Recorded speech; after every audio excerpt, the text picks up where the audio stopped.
Halo, selamat siang semuanya. Namo Buddhaya, Namo Amitabha, salam Indonesia maju, salam sejahtera.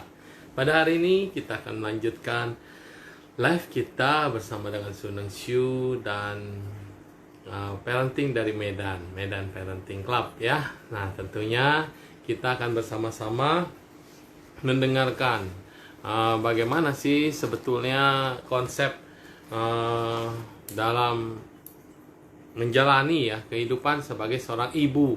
Karena konon katanya ada good mom, ada juga bad mom, ya kayak good cop and bad cop gitu ya. Nah, jadinya kita bisa melihat bahwa tidak mudah menjadi seorang ibu, dan untuk menjadi ibu itu membutuhkan jiwa yang besar, membutuhkan perhatian yang besar, dan betul-betul harus mengerti betul sikap dan karakter yang dibutuhkan untuk menjadi seorang ibu. Nah, tentunya ibu adalah jodoh bagi kita. Tanpa ada ibu di dunia, maka tidak ada kita. Dan ibu juga membuat kita menjadi mengerti arti kehidupan. Kasih sayang seorang ibu, pelukan dan ketulusan seorang ibu adalah mutlak, membuat kita menjadi mengerti dan menjadi paham bagaimana perjuangan ibu di dalam membesarkan kita.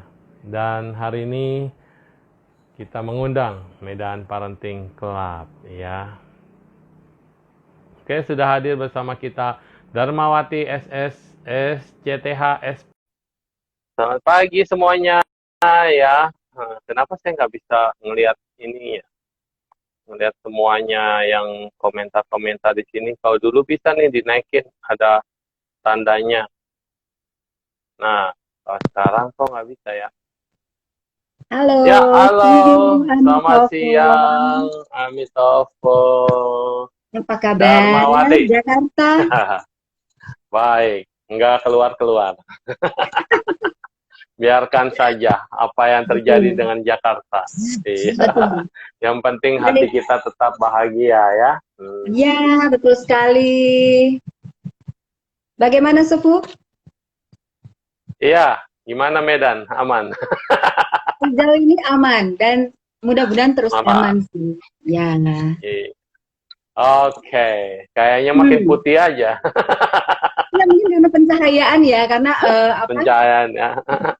seperti Sefu Iya. bilang malu keluar. Oh, kalau saya mukanya sengaja diginiin, di merah-merahin Saya juga deh mau aplikasinya. dimerah-merahin nih. Ada aplikasi yang itu Tolong senyum Sefu. itu atas titiknya ada bintang. Di bawah kan ada Yang mana? segitiga yang send. Ada bulat Sen, smile, oke. ada bintangnya. Ya Semangat. sampingnya. Ah, itu bisa dimacem-macemin. Iya, memang sih ini lebih dicari. Cari yang paling hitam ya ya.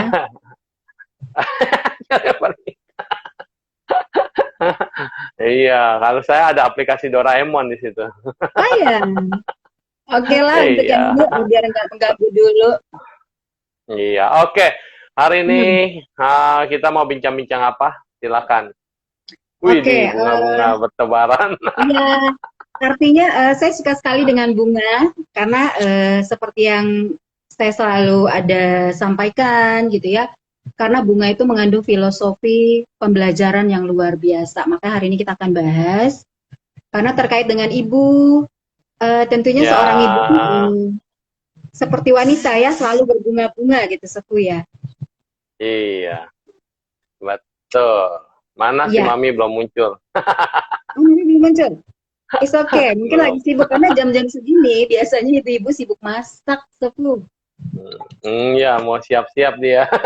Iya. Sibuk dandan. Jadi ibu-ibu zaman now biasanya tuh sambil masak tuh sambil lihat handphone. Jadi Oh multitasking itu gitu. kehebatan seorang ibu. Tapi bahaya loh, handphone deket kompor gas. Karena Betul, dia betul. ada elektromagnetik. Apalagi deket microwave. Nah, ada Ya, orang lagi microwave itu dia fotoin atau rekam video itu bahaya sekali itu. Kalau dia betul, pas betul. nyamber Pas gelombangnya kebetulan semeledu. kalau ada yang telepon masuk itu lebih bahaya lagi. Oh iya, kalau telepon masuk. Nah, Hmm. oke, Ibu Dharma, hari ini apa kelas yang mau disampaikan kepada kita? Oke. Hari ini sesinya sangat simpel ya. Kita ingin Mm-mm. sama-sama belajar bahwa kita kan topik hari ini bad and good mom. Yes. gitu ya. Jadi banyak tuh Hmm. yang pada langsung protes gitu kan, semalam kita baru broadcast langsung protes Hmm. bapak-bapaknya. Jadi nggak dibahas tuh tentang papa gitu ya, papa yang Nggak. artinya mama-mamanya nggak protes, kok mamanya di label bad and good Ya, gitu ya. Kenapa papanya nggak pernah ya, dibahas? nggak. Nah, iya, Sefu pasti setuju. Iya, karena bapak-bapak selalu bikin masalah buat mamanya. Nggak Dan semua yang jadi bapak-bapak. kambing hitam selalu mama. Iya, Jadi betul. di rumah tuh selalu ada bad guy, good guy gitu ya. Jadi yang selalu jadi Hmm. penjahat itu selalu mama. Papa selalu jadi good guy. Jadi orang yang Pelindung, paling baik, hero. protektor. Yes. Karena kan papa udah keluar, begitu pulang kan baru dia ada waktu. Jadi kalau dia galak Hmm. juga, anak kapan bertemunya gitu sama orang Yes, tua, ya yes. kan? Betul. Kalau mama kan tiap hari ada kelihatan. Ganti baju, makan. No, ini belum, itu belum. Yes. Jadi seolah kesannya gini, si mama kan bilang, yang ngadepin anak tuh setiap hari saya gitu ya. Iya, Papa tuh ketemu betul. pas lagi manis-manisnya, lagi baik-baiknya. Jadi Betul. oke lah, itu semua adalah sebenarnya adalah sebuah kenyataan hidup, sebuah hal kejadian yang memang kita harus terima gitu ya, sudah hukum Iya, alamnya begitu. yes. Sejelek-jeleknya, secerewetnya mama, tapi mama itu luar biasa. Ya. Nah, Tapi hari ini mamiku kita nggak akan, cerewet sih. oh ya, Nggak, mami baik. belum, mami udah mencoba, mami Nggak udah tahu nih, mencoba nggak belum? kelihatan. Susah Oh, naiknya. dipuji-puji tuh mama nggak tahu. Ntar ngintip dulu. Oke, ngintip-ngintip. Oke, kita lihat, kita sapa dulu nih Sepu. Banyak nih teman-teman dari Iya. mana aja nih. Mm-mm. Wah, dari Amerika juga ada, dari Jambi juga Wow, ada, luar dari Tangerang biasa. ada, Lampung ada, wah komplit ini, Jogja ada, wah, Medan Ya. ada, ya. Oke lah, Halo, susah Mas. nyebutinnya Di satu-satu. Medan, Bung, gitu Karena ya. Ada dia, yang dari kita Palembang. kesulitan naik-naik gitu. Karena dia Hmm. naik turun lagi. Ya Oke, udahlah, biarin ya. baik. Ya, Mm. sorry ya, nggak bisa sebutin satu-satu. Beda Tapi kalau kita semuanya luar lagi biasa ngedengerin sih. ngedengerin komen, kita bisa iseng gitu kan. Kalau kita lagi konsen begini paling kelihatannya yang dua baris saja. Ya aku Ya, menang ya kan. Lina it's Yanti okay. how? Iya. Oke, tadi ada good mom and good mom dulu lah, kita bahas tentang good mom. Ya, Ibu. Apa oke. tuh yang Jadi, dimaksud kriteria ibu yang baik? baik. Jadi dalam saya kebetulan sebagai hipnoterapis, jadi banyak ketemu dengan Hmm. keluarga-keluarga yang punya permasalahan dan bahkan ya Hmm. sudah bermasalah tapi tidak pernah merasa bahwa keluarganya bermasalah. Nah, Oh di gitu. sini ada ya. Jadi kalau biasanya klien ketemu saya selalu bertanya, Bu, peluang saya untuk bisa keluar atau solving masalah saya seberapa besar? Jadi saya bilang, Hmm. selagi Anda merasa bahwa masalah Anda sudah sangat besar, itu peluang untuk sembuhnya lebih besar. Karena ini orang belum parah. Nah, ketemu ibu atau papa yang merasa saya nggak bermasalah, yang bermasalah tuh anak saya gitu. Biasanya ini solvingnya ini lebih sulit karena Jadi pada saling nyalah-nyalahin ya. hmm, Saling salah nyalain ya. Ya, oke. ya, karena orang yang sudah Ibunya. parah tuh biasanya nggak merasa bahwa dirinya bermasalah. Karena memang Oke, dari awal kita tidak pernah ngaku kesalahan. benar-benar. Sifat karakter itu jadi begitu ya. Oke. Ya, egoisnya kita. Baik. Jadi kalau kita bilang sebenarnya bad mom, good mom, jadi baik dan buruk seorang ibu itu hanya label gitu ya. Kita dalam keduniawian ini juga tidak ada namanya sekolah khusus orang tua. Gitu. Iya, ya nggak ada ya. Jadi, Kamu bukannya buka parenting coach gitu, bukan? Nggak ada sekolahnya, nggak ada. memang parenting coach. Itu Jadi hanya training-training aja. sudah jalan Sefu. Jadi makanya kita bilang Oh, parenting coach yang kita buat, grup yang kita buat itu adalah tujuannya sebagai salah satu alternatif sekolah bagi orang tua. oh gitu. Oke, oke. Jadi kita sebagai orang tua juga tentunya harus selalu upgrade. Jadi apapun yang di-sharing di parenting dari masalah-masalah orang, kita belajar. Bukan kita mencibir, tapi kita bisa belajar, oh dari masalah itu kita bisa hindari. Kalau ketemu masalah seperti ini, bagaimana kita hadapi gitu. Ya, ya, ya. gitu. Karena Jadi ada ilmu membina sebuah keluarga itu dia tidak seperti hukum yang pasti 1+1 itu 2. Tidak. Jadi kita bagaimana kita bisa mengolah, oh ini ada info seperti ini, ada masalah atau isu yang lagi tren seperti ini, bagaimana supaya keluarga kita terhindar, bagaimana supaya kita bisa lebih baik keluarga kita, begitu. Jadi kita itu yang akan kemarin di WhatsApp grup ya, itu ada di Taiwan yang anaknya kayaknya bermasalah, dipanggil ibunya ke sekolah, terus ibunya cekek anaknya, betul-betul dicekek, gurunya merelai, terus anaknya naik ke loteng atas, lompat, bye gitu. Yes. Nah, jadi kecenderungan isu yang terjadi saat ini adalah tingkat depresi anak-anak zaman now itu sangat berbeda jauh dari anak-anak zaman dulu, zaman kita, sebandel-bandelnya kita nggak pernah kepikiran kita benci sama orang tua kita dendam, kita mau terus anak zaman sekarang tuh dikit-dikit maunya bunuh diri sebagai solusi gitu. Nah, kecenderungan ini semua terjadi karena apa? Karena lingkungan, karena perkembangan teknologi itu. Tapi ada juga yang tadi yang kamu barusan ngomong itu, ya Cesa itu gara-gara banyakan baca manga komik Jepang. Manga. Karena banyak manga bukan manga ya. Manga itu buah. Manga tuh kumaha. Ya, itu ada itu banyak yang bicara tentang lompat atau apa. Ternyata komik Jepang kalau salah milih judul atau salah milih apa bisa ngajarin yang ya begitulah. Betul. Jadi Sefu, sebenarnya topik selanjutnya bagus banget, kita ngambil yang Sefu bilang, oh saya ngefans sama Doraemon dan sebagainya. Makanya, kenapa kita orang tua wajib mengawasi, apa sih hobi anak kita, dia ngefans sama tokoh apa gitu. Itu nanti bisa jadi pencitraan dari diri dia dan mengakar menjadi kepribadian dia gitu. Iya, kayak yang suka sama Chucky, megang pisau begini loh. Yes. Iya, bahaya banget megang pisau begini. Kita ngeliatnya lucu gitu, anak keren banget gitu ya. Jadi sebenarnya karakter seseorang itu terlihat dari apa yang dia gambar, apa yang dia tulis gitu.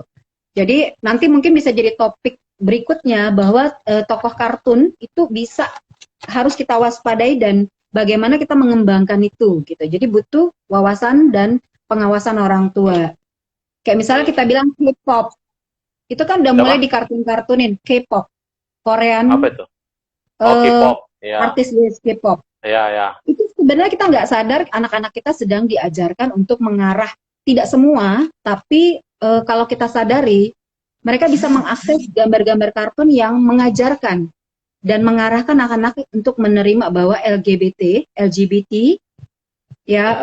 hubungan sejenis, itu semua banyak kita nggak sadar diajarkan melalui kartun.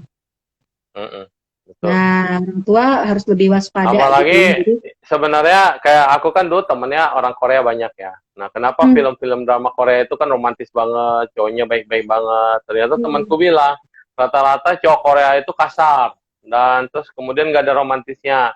Mereka tidak memahami wanita sama sekali, maka dibikinlah film-film Korea yang romantis. Sehingga ngajarin cowok-cowok itu gini loh caranya untuk menangani para wanita gitu. Tapi belakangan era udah berapa puluh tahun kemudian kebalik, sekarang semua cowok-cowok Korea jadi dandan, iya, ayu, kemayu, lucu gitu, jadi kebablasan. Padahal dulu katanya keras dan galak, terus gimana sekarang jadi ya begitulah. Nah. Karena film itu kan impian dari si produsernya sendiri. Cerita itu juga dibuat berdasarkan visual dari si pembuatnya gitu ya. Dia ingin mungkin tokoh lelaki yang handsome, yang romantis gitu, yang serba pokoknya. Maka kita juga harus ngajarin anak-anak bahwa kita selalu ngomong bahwa hidup kita itu nggak seperti film telenovela. Semua serba indah, serba harus penuh bunga gitu. Jadi ntar anak kita shock kan, begitu dia udah punya terjun ke kehidupan misalnya pergaulan, sudah bisa memilih pasangan, ternyata aku dapat suami yang beda gitu, nggak seperti di K-pop, dan dia akan terus menghayal mencari yang lain. Iya, betul. Oke, Jadi itu merupakan salah satu hal yang aware para ibu, para orang tua bahwa seorang ibu yang baik, good mom itu tentunya memiliki karakter-karakter yang hangat ya. Kita kembali ke topik seorang ibu yang baik itu, tapi kita akui tidak ada satu orang pun wanita yang sempurna, seorang ibu yang sempurna. Ya. Tapi yang baik itu luar biasa banyak gitu ya. Hampir semua ibu itu baik. Nah, maka kita bilang ibu yang baik, good mom artinya adalah ibu yang memiliki kehangatan, tingkat kedewasaan, kematangan emosi yang baik. Artinya kematangan emosi yang baik bukan berarti seorang ibu yang baik itu tidak punya emosi. Itu justru kalau nggak punya emosi salah. Pada saat harusnya dia nangis, dia malah ketawa gitu ibunya. Nah, pada saat misalnya kita berpisah dengan anak, seorang ibu yang lazim, kita nggak bilang ibu yang baik, lazimnya itu ibu akan menangis. Sedih. Sedih. Tapi bagaimana dia punya kematangan, kedewasaan. Kalau gua nangis di depan anak, ntar anak nggak jadi berangkat nih ke luar negeri. Ya. Itu namanya kematangan emosi. Jadi kayak misalnya Tapi ada juga ibu yang happy, anaknya pada pergi di rumah kosong hore mereka. Yes. Bebas, sedang ada kerjaan. Nah itu namanya kematangan emosinya belum sampai situ. Iya. Ya. Kadang kalau kita lihat budaya juga pengaruh loh. Kayak misalnya budaya Jawa, budaya Sumatera, kayak kita keturunan Tionghoa yang totok gitu ya. Itu nggak bisa nyayangin anak dengan cara betul-betul kayak yang sayang, peluk gitu. Apaan sih gitu kan? Mereka udah biasa. Lu gua ya oke, gua sayang lu gitu. Cuma ngomong sayang aja jarang lah. Tapi kayaknya beda, touchingnya nggak kayak misalnya di Jawa atau di tempat lain. Jadi ada yang begitu. Misalnya sungkeman, kita namaskara, ada yang kita suku Tionghoa yang merasa bahwa kita masih hidup, orang tua disujudkan, anak itu merasa pamali gitu. Iya, nyumpain mau mati. Iya, kamu pikir sudah mati apa gitu, kurang ajar nih anaknya gitu ya. Padahal dia belajar gitu kan. Yang Bante, ya. Ada Bante Prawira dari Papua ya. Nanti kau aja tuh parenting dari Papua, Bante Prawira ya. Luar biasa nama budaya Bante. Iya. Kita lagi bahas parenting Bante di sini ya, buat ibu-ibu di Papua bisa dengar juga. Ya, betul. Nah, jadi kebalikan dari good mom, yaitu bad mom. Mom. Jadi bad mom itu dalam arti bukan berarti seorang ibu itu adalah ibu yang jahat, ibu yang jelek, buruk gitu ya. Bukan, tapi intinya adalah bagaimana seorang ibu yang menerapkan pola kasih sayang, cinta kasih yang baik dengan cara yang kurang tepat, kurang ideal. Contoh. Contoh, misalnya kan sering nih ibu-ibu kalau kita lihat ya suka ada TikTok tuh yang ngomongin tentang anak-anak yang di rumah sekarang belajar daring online. Nah, padahal selama ini sebelum kita daring ibu itu selalu ngeluh, wah orang gurunya nih emosional banget, masa anak saya diginiin. Begitu dia ngajarin sendiri barunya hoax.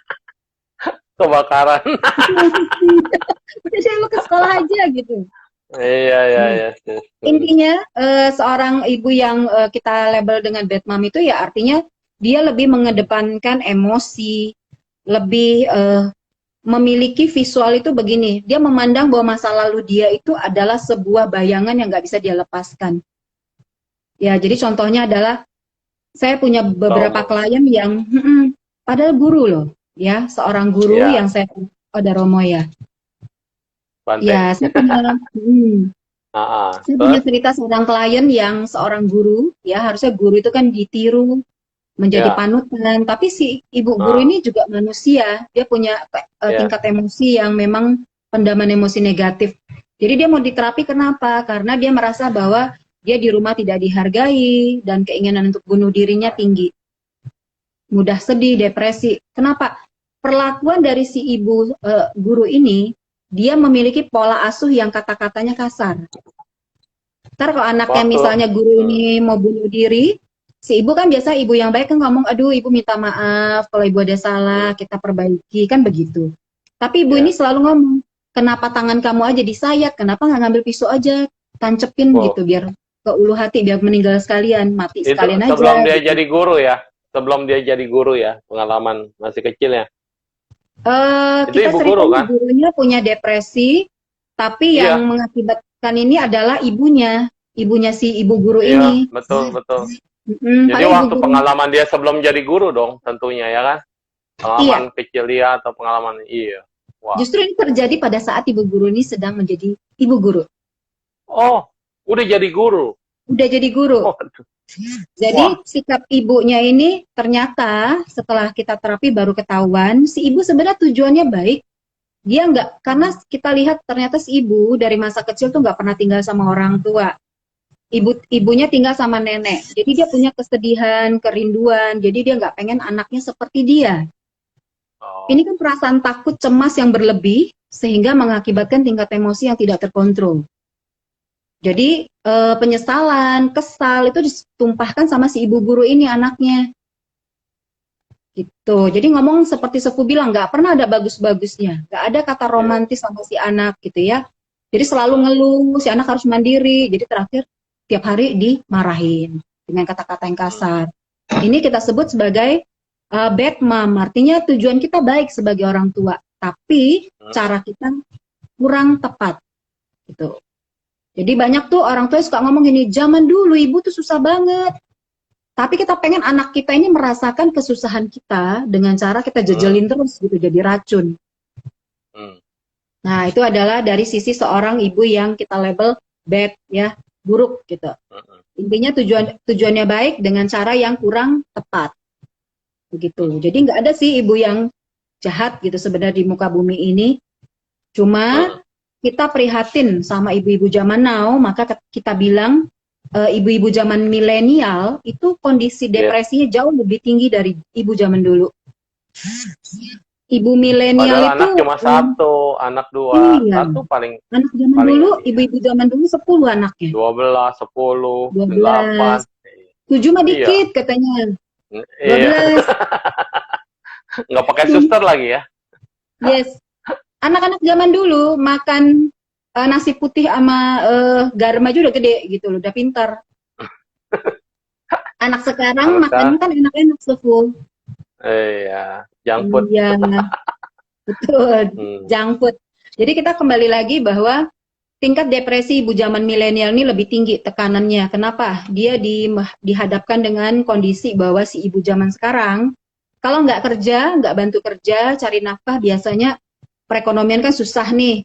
Jadi mau nggak mau dia harus kerja. Pulang dari kerja capek-capek, punya urusan kerjaan yang masih banyak numpuk. Sampai di rumah diprotes sama suami, diprotes sama mertua, ketemu anak yang super aktif gitu ya. Terus anak juga ngeluh, aduh gue kurang kasih sayang gini-gini. Yang terjadi adalah ibu akan berubah menjadi sosok monster di rumah. Makanya di label dengan... Ini kayak ada yang nanya tuh, anak sekarang terlalu kritis pemikirannya jadi nggak boleh salah. Jadi dia nyalain orang tuanya terus. Bener. Makanya orang tua jadi zaman kan now, orang tua susah. Kalau nggak galak, susah. nah galak itu salah, baik salah, gimana tuh? benar. Jadi kebijaksanaan dari seorang ibu harus diolah dari segi emosi. Jadi paling bagus adalah tipsnya seorang ibu, seorang ayah ataupun orang tua wajib membekali diri dengan tingkat spiritual yang baik. Ya, spiritual dalam arti keagamaan yang baik, bukan fanatik, tapi benar-benar dipraktekkan. Bagaimana bisa contoh yang Buddhis gitu ya. Yang paling penting bukan cuma pinter chanting. Kan banyak tuh kita bilang sorry ya yang vegetarian gitu ya. Wah, vegetarian tuh berarti penyabar, belum tentu. Terus orang tuh suka ngomong, bagus jangan vegetarian deh kalau masih marah-marah. Kita cuma bilang, si ibu yang walaupun vegetarian tapi masih bisa marah-marah, masih lebih bagus daripada ibu yang suka marah-marah nggak pernah vegetarian. Gitu ya, jadi nggak ada yang sempurna. Ibu ini di seluruh muka bumi nggak ada wanita ibu yang sempurna. Tapi setidaknya kita lihat sisi baiknya. Jadi saran saya, seorang ibu yang baik, ikuti parenting class, ikuti bincang-bincang inspirasi vibrasi positif seperti ini. Kenapa? Pada saat kita lelah, yang kita butuhkan adalah inspirasi, bukan teori. Ya, betul. Orang selalu merasa gini, Pengalaman, sharing, yes, berpikiran, iya, yes, iya. benar. Itu lebih Orang gampang lagi, masuk dibanding segala teori, iya betul, betul. kita akan males ya, Ya. apalagi suruh belajar ya. Yuk sekolah parenting, waduh, mikir buat makan aja udah nggak sempet, napas aja nggak sempet, mau belajar. Nah, jadi vibrasi seperti ini bagus, kelas-kelas simple, tapi punya vibrasi luar biasa. Jadi saran saya adalah kita pada saat kita lelah, seperti Ajam Bram bilang, pada saat kita lelah mengangkat sebuah cangkir, yang kita lakukan, letakkan dulu cangkir kita Letakkanlah. sebentar, letakkan sebentar, baru kita kembali ke nafas dan sadari, oh saya lagi emosi, saya sudah keterlaluan sama anak saya harus berubah. Seperti itu. Iya, betul. Jadi Juga ibu untuk milenial, menangani emosi juga, kadang-kadang kita juga harus lihat juga, ada tipe anak yang memang manja banget. Nah, kalau yes, udah manja banget itu kayak layang-layang aja, tarikin aja terus gitu kan. ya, Atau betul, lempar dia kemana, atau dia sering belajar, atau kita ajak baksos ke tempat-tempat yes, yang yes, serem, tempat-tempat yang penampungan, yang anak cacat, anak apa, bilang, nah kalau mama udah nggak sanggup lagi membuat kamu, melayani kamu, mama dianggapnya salah terus, ya udahlah kamu tinggal sama orang aja di sini gitu ya. Dulu papa Tapi gue sering artinya nakut-nakutin teknik bicara, gitu loh. benar, teknik bicara kita juga sebenarnya banyak hal ya Sepu ya. Kita sebagai aktivis charity juga kadang jangan selalu menganggap, oh kita sering ke panti asuhan, ke panti jompo gitu ya. Selalu mengajarkan anak-anak tentang penderitaan. Tentunya harus dibarengi dengan penjelasan kita. Jangan kita, mereka menganggap gitu ya, oh hidup ini ternyata menderita banget gitu, justru dia nggak sanggup untuk menerima itu, jadi butuh bimbingan orang tua. Janganlah merasa bahwa dia itu dibuang gitu ya, kita cuma kasih lihat, nih yang kita bantu anak-anak ini mereka kurang beruntung, jadi kamu kira-kira beruntung nggak tinggal sama mami yang cerewet gitu ya, mami niatnya baik mau begini, tapi di satu perbandingan yang ada penjelasan yang jelas. Oh ya betul. Gitu.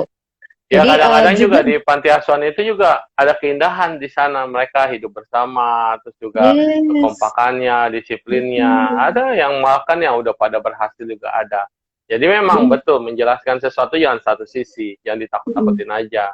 Kita harus lihat itu kalau kamu begini, kalau kamu begini nanti kamu begitu gitu. Yes, artinya kita selalu bandingin hidup kita itu supaya mereka mengerti ya dengan bahasa mereka tentunya.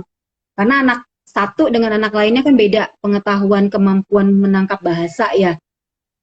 Gitu. Jadi kita juga ntar dibawa ke panti jompo, ntar dia punya mindset gini, oh orang tua tuh kalau udah tua harus ke panti jompo. Nah, bro, kita udah tua, hello, di panti jompo. Senjata makan tuan dah. Benar. Iya. Nih ya kamu ya lihat tuh mama di situ ya. Iya mama juga kalau cerewet terus nanti saya taruh di situ ya. Waduh. Gawat.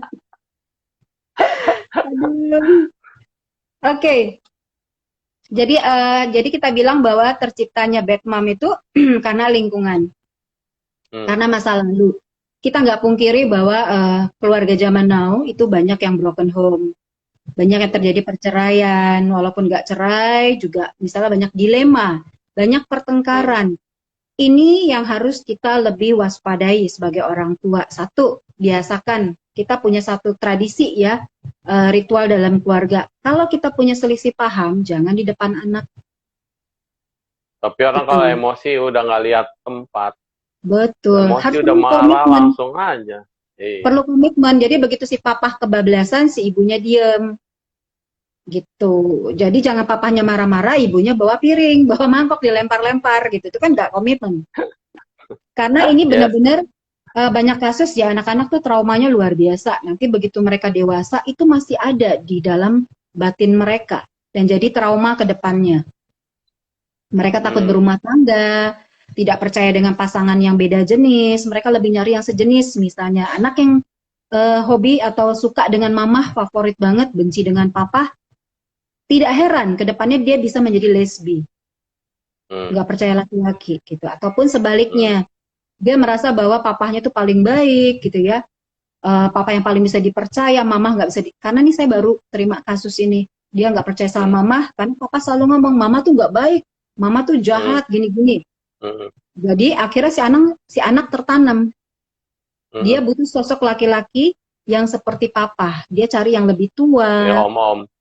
Yes, om. Dan terakhir kasusnya adalah sampai mengalami kehamilan di luar nikah dan sebagainya, luar biasa. Semua itu karena orang tua sebenarnya. Nah, kembali lagi sebenarnya kasus banyak ya kalau kita mau belajar kasus tentang keluarga yang berdampak pada anak, tentunya semua dari pola asuh sih, Suku. Tapi kalau Gitu. dari sudut psikolog atau sudut Anda sendiri ya, Dalma ya, misalnya ada anak yang kena kasus begitu. Apakah dia harus open kasusnya ke orang tua atau dia close untuk dirinya sendiri?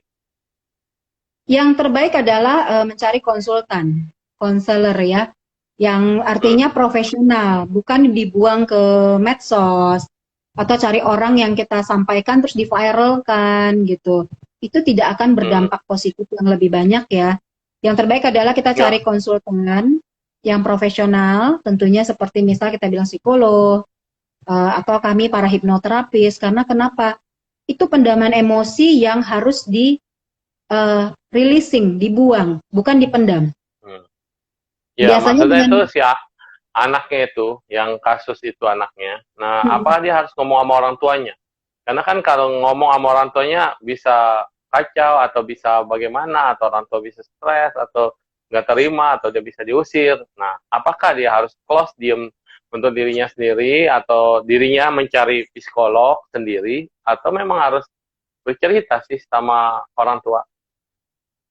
Oke, kembali lagi sinyalnya terputus. Ya, sinyalnya. Baik, Ya. sebenarnya dua cara ya. Satu, dibicarakan dulu ke orang tua, karena ini kan masalah internal yang sifatnya privacy. Kalau ketemu orang tua yang klien saya hadapi saat ini adalah orang tuanya cukup punya pamor, bisnisnya sangat besar sekali. Jadi kalau misalnya dia tidak diskusi dengan orang tua dulu, tentunya kan jadi aib kalau kita bicarakan keluar.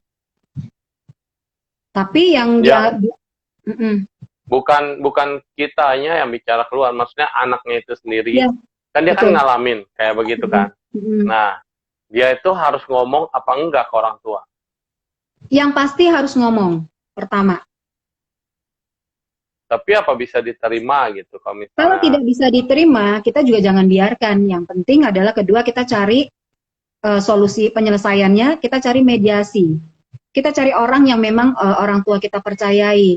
Orang tua kita lebih mau dengar gitu ya. Kalaupun tidak ada orang tersebut, yang langkah terakhir adalah mencari konselor, konsultan, terapis gitu ya, psikolog, hipnoterapis untuk membantu mediasi. Tapi anak-anak sekarang kan meyucin, istilahnya kan masih bergantung sama orang tua. Ya, tidak ada uang. Tapi yang terbaik adalah sebenarnya, makanya saya bilang butuh pendampingan dari guru. Jadi guru itu sebenarnya bukan cuma hanya mendidik ya, tapi bukan cuma mengajar, tapi juga harus mendidik. Mendidik dalam arti bisa memberikan solusi, pendapat, saran gitu. Oke, ini ada pertanyaan ya, Sefu ya. Kalau terhadap anak adopsi, kapan waktu tepat untuk menyampaikan bahwa dia adalah anak adop? Kita langsung jawab ya, Sefu? Ya, langsung. Oke, tentunya kita harus sesuaikan dengan usia dan kematangan dan kedewasaan si anak. Kalau anak umur 7 tahun, dia sudah dewasa. Kita beritahu dengan bahasa yang mudah dipahami tentunya. Dan kita juga jangan beranggapan bahwa setelah dewasa baru dikasih tahu. Fatalnya gini, kita nggak tahu dia dewasa banget. Kita nunggu dia 17 tahun baru kasih tahu. Ternyata dia tahu duluan dari orang lain. Orang lain. Betul, yang terjadi adalah dia akan mungkin tertanam sendiri, merasa sedih, punya mindset sendiri bahwa dia tuh bukan anak kandung, dia nggak dihargai gitu ya, dia dibuang, dan ini ditumpuk dan dipendam menjadi emosi negatif. Mungkin jadi kebencian kepada orang tua sambungnya gitu ya. Intinya kita mengajarkan anak-anak dengan cara yang baik, bahwa saya ada satu klien juga, seorang guru juga. Dia itu ngajar di Jerman. Jadi dia tuh anak pungut, anak angkat gitu ya. Jadi dia tahu bahwa dia itu anak pungut pada saat dia usia 17 tahun. Jadi ceritanya dia ulang tahun nih. Jadi papahnya adalah seorang pendeta. Papanya sudah berencana mengajak si anak untuk bicara heart to heart Hmm. gitu ya, bahwa kamu tuh anak Hmm. pungut gitu. Tapi cara penyampaiannya ternyata udah didahului oleh si ibu. Si ibu yang memang selama ini juga kurang romantis ya, seorang ibu yang kita tahu ya sangat tegas, keras gitu, karena mamanya juga seorang guru. Jadi sangat sibuk. Jadi begitu merasa bahwa 17 tahun harus kasih tahu dengan cara bahwa ngomongnya itu pertama kita harus heart to heart. Kita bicara cuma gini, kita kasih perumpamaan sama si anak. Semisalnya kita bertemu seorang yang kita sayang, kita cintai, walaupun dia bukan darah daging kita, bukan saudara kita, rasa sayang ini tidak akan terbagi, tidak akan berubah gitu. Jadi kita ngasih perumpamaan sama si anak. Susah diterimanya kalau anak itu udah tahu. Kalau nggak tahu dia masih bisa rasakan. Kalau dia udah tahu, penolakan duluan sebelum dia bisa berpikir bahwa sesungguhnya dia lebih disayang sama orang tua angkat dia yang sekarang dibanding kalau seandainya dia tetap sama orang tua yang lama gitu kan, atau orang tua yang lama udah nggak ada atau gimana. Susah Hal ini untuk menerima. Betul, memang sangat sulit, tapi kita harus belajar untuk kita lebih kuat gitu ya dengan cara yang bijaksana. Contohnya adalah salah satu anak di panti asuhan. Anak-anak di panti asuhan tidak semuanya itu tidak punya orang tua. Mereka punya, tapi mereka dititipkan di panti asuhan. Jadi anak-anak yang orang tuanya sudah meninggal, mereka tinggal di panti asuhan. Rasa sedih mereka, rasa kecewa mereka lebih kecil dibandingkan anak yang masih punya orang tua, tapi dibuang ke panti asuhan. Jadi ada satu anak, itu dia berdua bersaudara di panti asuhan. Mereka ada 7 bersaudara. Anak yang laki-laki yang dewasa ini, dia menganggap bahwa orang tuanya itu membuang dia. Dan adiknya yang perempuan. Kenapa yang 5 masih diurus sama mama papa? Kalau kakaknya miskin, kenapa mereka masih bisa di rumah, saya harus di panti asuhan? Yang kita bisa jelaskan kepada anak tersebut adalah, saya cuma bilang, kalau kamu masih memang menganggap bahwa tinggal dengan orang tua lebih bahagia, lebih sesuai dengan keinginan kamu, kamu harus terima bahwa kamu di rumah mungkin karena kamu anak paling besar, mungkin karena jatah beras sedikit, kamu nggak perlu makan. Kamu bisa terima. Kamu nggak usah sekolah, kamu lebih ngasih adik-adik kamu sekolah, kamu nggak usah sekolah. Sampai hari ini kalau kamu tinggal sama mama papa, kamu nggak sekolah, kamu nggak belajar, kamu nggak makan. Kamu ke depan bisa jadi orang sukses nggak? Saya bilang. Hari ini kamu dititipkan di panti bukan karena dibuang. Justru orang tua beranggapan kamu paling dewasa, paling dewasa, bisa diharapkan, lebih kuat dari adik-adik kamu. Kamu justru diselamatkan ke panti agar bisa sekolah di panti. Hari ini dia sudah kuliah. Jadi waktu itu dia SMA, wah luar biasa, benci banget. Sampai orang tuanya setiap bulan datang, bawain makanan, dia nggak mau makan, dia nggak mau ketemu, karena benci banget. Jadi saya bilang, kalau kamu sekarang dititipkan di panti, saya mau kalau saya punya sebuah Tuhan, karena kebetulan Kristen, saya bilang kalau Tuhan menunjukkan sebuah TV, akan menunjukkan ke kamu setiap malam, mungkin kamu akan lihat mama papa itu setiap malam nangis, karena berpisah sama kamu. Dan semakin nangis lagi kalau kamu semakin benci dengan orang tua. Begitu kita bicara seperti itu, kemudian nangis luar biasa. Jadi intinya jangan kita mengajak anak untuk mempercaya apa yang kita bilang, tapi kita mengajak mereka melihat, yuk kita lihat dari sisi ini gitu. Kalau kamu jadi orang tua, kamu mau melakukan hal ini nggak sama anak kamu? Dititipkan bukan berarti membuang. Kamu buktiin sama orang tua, air mata mereka tuh nggak sia-sia. Saya akan sukses, saya akan bantu di panti, saya akan bantu adik-adik saya jadi sukses. Itu baru anak luar biasa. Seperti itu. Ini ada pertanyaan nih dari Coach Elisa Herman. Kalau anak yang lesbi bisa nggak disembuhkan dengan hipnoterapi? Kalau anaknya udah sukses, mandiri, udah besar lah berartinya. Bagaimana solusinya ya supaya bisa disembuhkan? Ya. Ini udah kondisi yang memang umum nih. Ya, betul. Karena di negara-negara maju LGBT itu sebuah tren. Ya, sebuah kebutuhan bahkan. Bukan sebagai film-film sekarang di YouTube aja banyak banget kalau dicari kata kunci itu. Keluar semua. Kayak diobral gitu ya. Dan Singapura udah nggak malu-malu lagi kalau kita jalan di taman atau di mana gitu.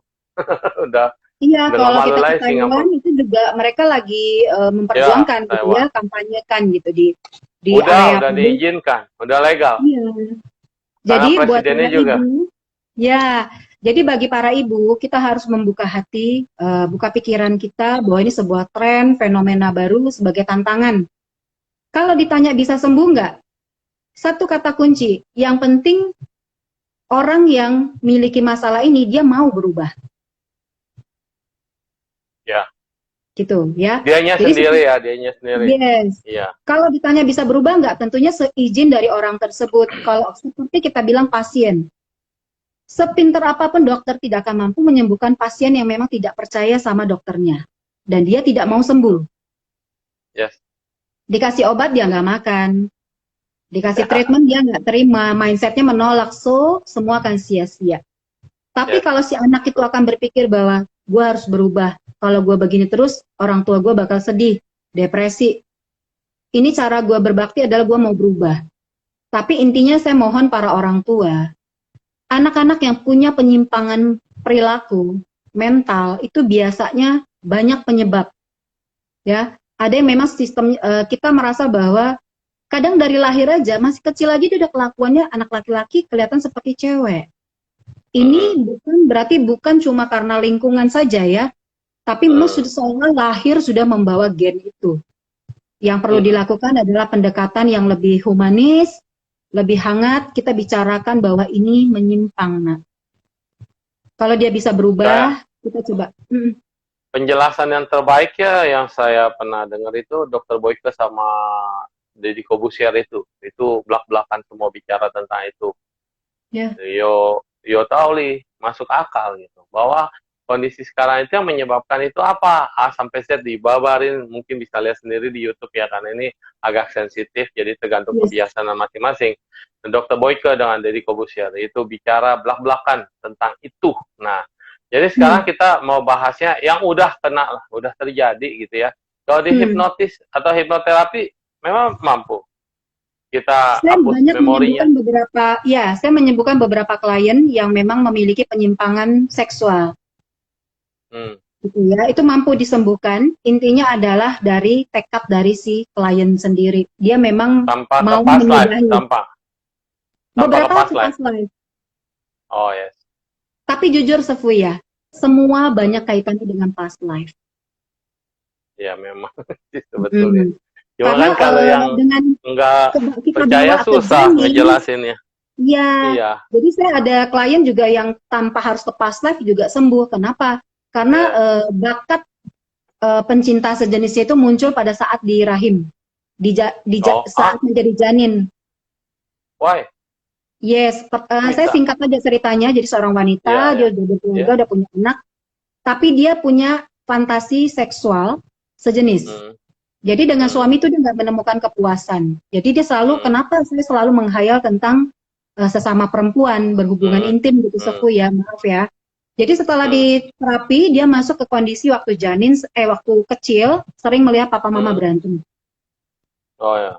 Terus sekarang mama papa sudah cerai, terus dia masuk ke kondisi pada waktu dia di dalam rahim ibu. Kandungan. Masih janin. Ya, janin mampu mendengarkan suara papa, mama. Iya. Gitu. Dan dia tahu lingkungannya. Jadi pada saat di rahim itu selalu terdengar teriakan mama, mama nangis, mama depresi, mama mati. Seolah-olah mama menderita sekali. Dan selalu terdengar suara laki-laki yang berteriak. Gitu ya. Keras gitu. Jadi pada saat momen itu langsung tertanam adalah pada saat si ibu teriak dia jatuh dan merasa didorong oleh si papa. Si janin langsung bilang, wah saya mau mati, saya mau dibunuh papa. Papa itu jahat. Setelah anak lahir, si mama selalu ngomong laki-laki itu JHNM. Laki-laki itu BNTG gitu ya, selalu kata-kata kasar, laki-laki itu nggak bisa dipercaya dan sebagainya. Itu label-label yang terus nempel ke anak. Oh iya ya, laki-laki itu nggak bagus, bad guy. Saya pengen seorang ibu, seorang wanita yang sosoknya keibuan, wanita tuh hangat, baik, penuh cinta. Maka tapi masalahnya dia udah nikah. Bisa nikah, tapi nggak bisa dibohongi perasaannya. Maka saya bilang nggak semua LGBT ataupun orang lesbi atau homo itu nggak bisa nikah. dengan lawan jenis. Ya. Kadang mereka bisa karena bakti, Formalitas. karena Ya. malu. Nah, gitu. Tapi Ya. ada juga yang banyak yang remaja-remaja nyari saya, justru mereka udah punya pacar lawan jenis, cuma dia merasa dia berdosa kalau dia teruskan perasaan ini. Dia mau selesaikan. Banyak Sefu. Jadi itu semua tidak melulu di past life. Contohnya ada satu pria juga begitu. Pada saat dia masa kecil, dia masuk ke momen masa kecil, dia laki-laki yang biasa tuh ya cowok ya, Sefu, mereka mulai akil balik, mulai mengerti terangsang gitu. Pada saat terangsang itu pertama sekali dilakukan dengan teman sekelas yang sejenis. Nah, di situ mindsetnya tertanam bahwa sejenis ini bisa menimbulkan kenikmatan. Iya Nah, sih. terus Emang ada kelakuannya dulu juga- ada sekolah-sekolah yang khusus cewek, khusus cowok, ya kan? Itu kalau buka betul. baju, buka apa, suka sembarang lah karena aman kan, dipikirnya kan, Benar, khusus cewek, benar. khusus cowok. Tapi ada yang dari situ bibitnya rupanya. Benar. Tapi tidak semua Ya. anak seperti itu. Maka kita bilang Yes. lihat kebutuhan dan lingkungan sekitar. Bawaan. Nah, jadi boleh dikatakan alam bawah sadar bekerja lebih banyak. Jadi jawaban dari Ibu Alicia ini udah dikatakan bahwa hipnoterapis bisa untuk menyembuhkan di situ, ya. Ya, betul, Ya, alam betul. bawah sadar kita benahi dulu. Oke, Benar. ternyata rumit juga ya. Kalau saya rasa sih orang tuanya pada nggak tahu itu. Kalau orang tuanya tahu, apa makin Banyak orang nggak tua sekarang pusing? tahu didiamkan karena malu. Oh, ya. Gitu. Jadi saran saya para orang tua yang sudah tahu kondisi seperti ini, yang perlu dilakukan Cepat adalah bawa. komunikasi. Rangkul si anak. Kita belajar, kita berpikir dan merasa dari sisi si anak. Ya. Kalau si anak merasa, oh iya saya sudah salah gitu ya, kita pandu, kita bimbing untuk bisa menemui terapis, untuk mencari solusi seperti itu. Dan kenapa agresivitas mereka yang itu lebih kuat? Sehingga kalau misalnya lihat pasangan disayangi orang lain, dia bisa marah, dia bisa Oh luar biasa, lebih Sopo, kejam mereka daripada, ya, lebih kejam Yes. dari pasangan normal. Iya. ya. Jadi Karena sebenarnya intinya bisa nggak alasan- dengan teknik ini dibikin mereka yang begitu supaya berpikir gitu? Benar. Kasus Kita, yang itu dibalikin ke mereka supaya mereka berpikir. Tuh lihat, Bisa, pasangan bisa. yang, iya bisa. Namanya kita selalu namanya mengalihkan. Bagaimana mereka Ya. bisa mengontrol emosi mereka. Tapi kalau kami dari hipnoterapi sendiri, bukan kita memadamkan apinya langsung, tapi kita mencari sumber api. Maka apinya nggak akan Oh, muncul ya. lagi. Iya, iya. Daripada amin kebakar lagi, keluar lagi. Awalnya kirim bensin, cus. Nah, Pejat terus gitu ya. Oke, jadi memang fenomenal sih ya, apalagi dengan adanya narkoba juga yang menyebabkan lemahnya kesadaran di saat orang tidak sadar. Siapa yang di samping lu juga udah nggak sadar itu siapa, Yes, main iya, rangkul halusinasi. aja. Ya.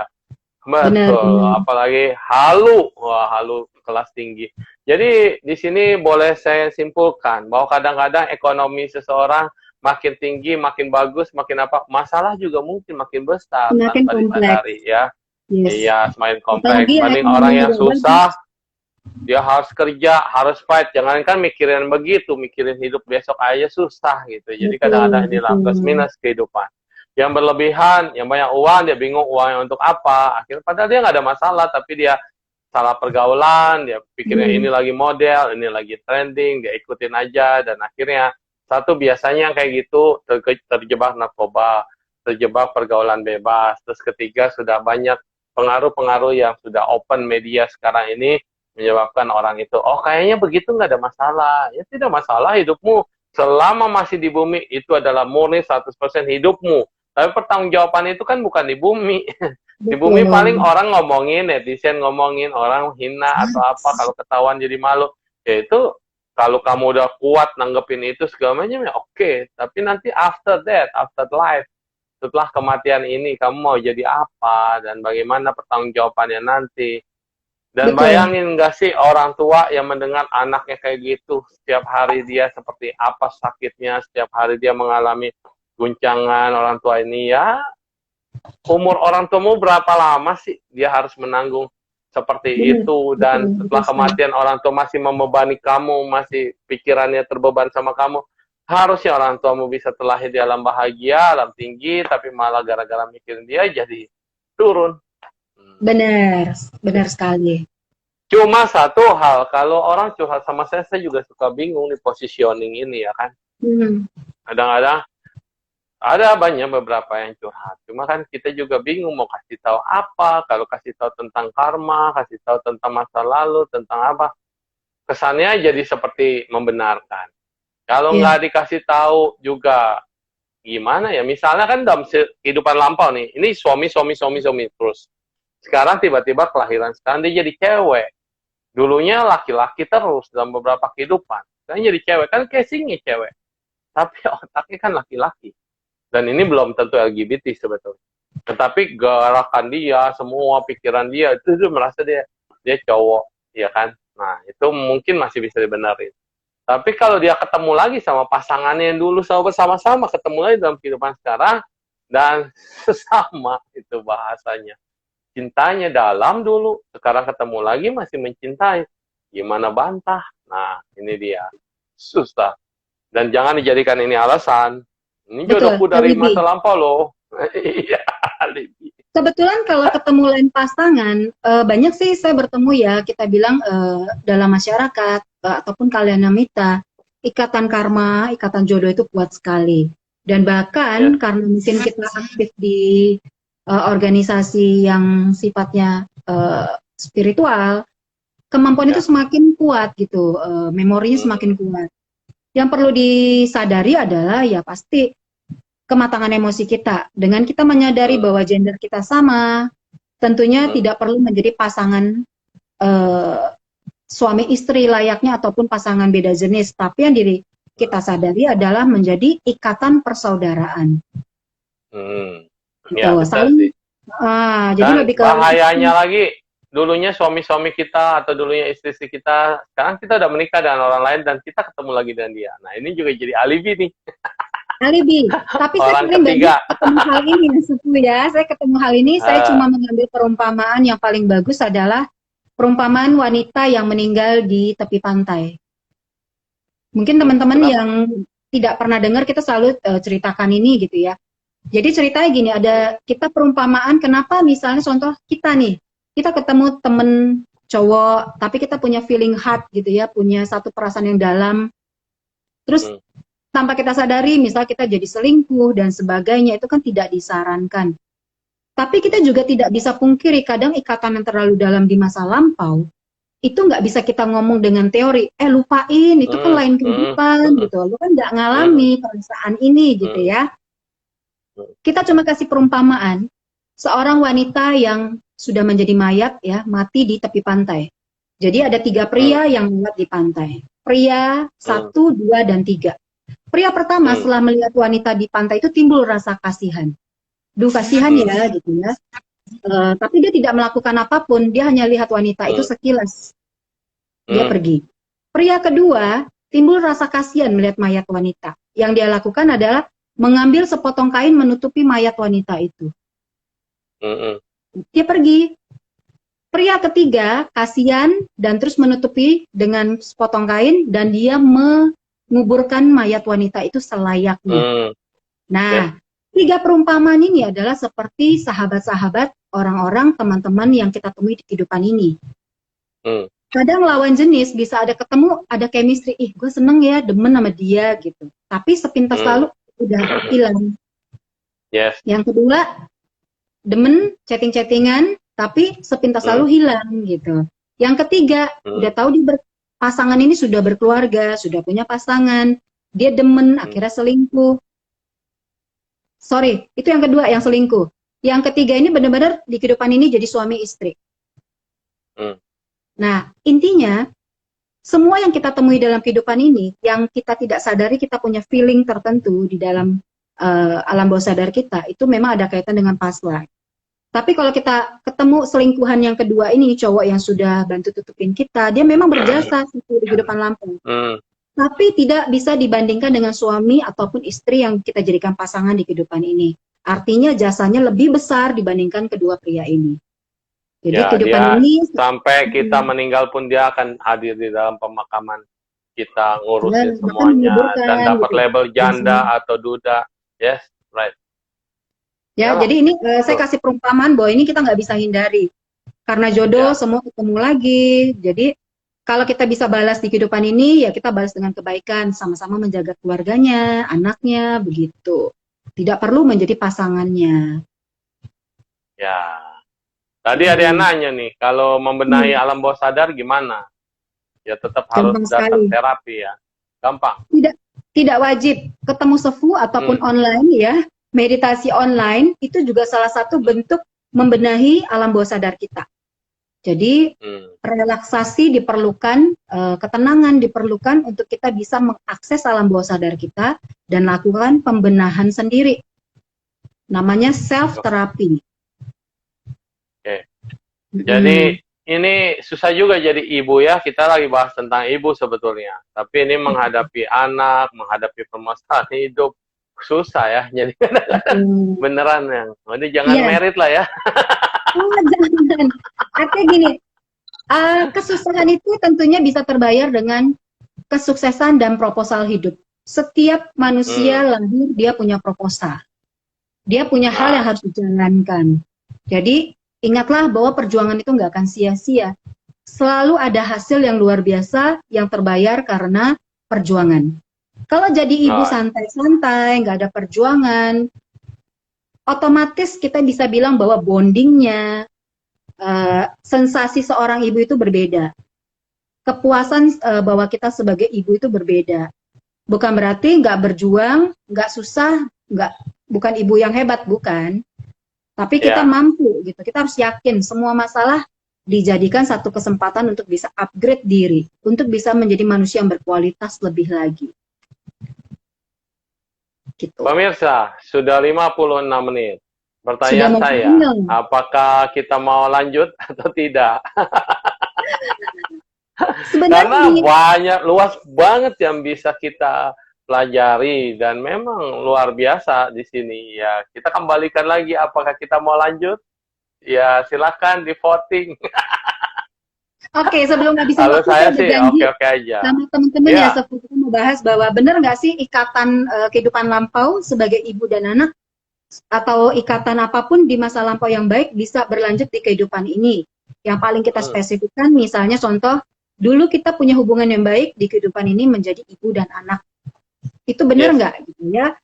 Jadi kita kalau ngambil contoh dari klien ya, dari cerita past life yang kita gali, itu banyak menunjukkan bahwa kehidupan lampau ada seorang klien, dia itu adalah, dia menceritakan bahwa dia itu seekor kura-kura di sebuah akuarium. Kayaknya mendingan di-keep dulu daripada hilang lagi nanti. Di-save dulu ini ya. Bye-bye semuanya, saya save. Lanjut lagi sebentar lagi. 5 menitan kayaknya ya. Terima kasih. Kita tutup dulu daripada hilang.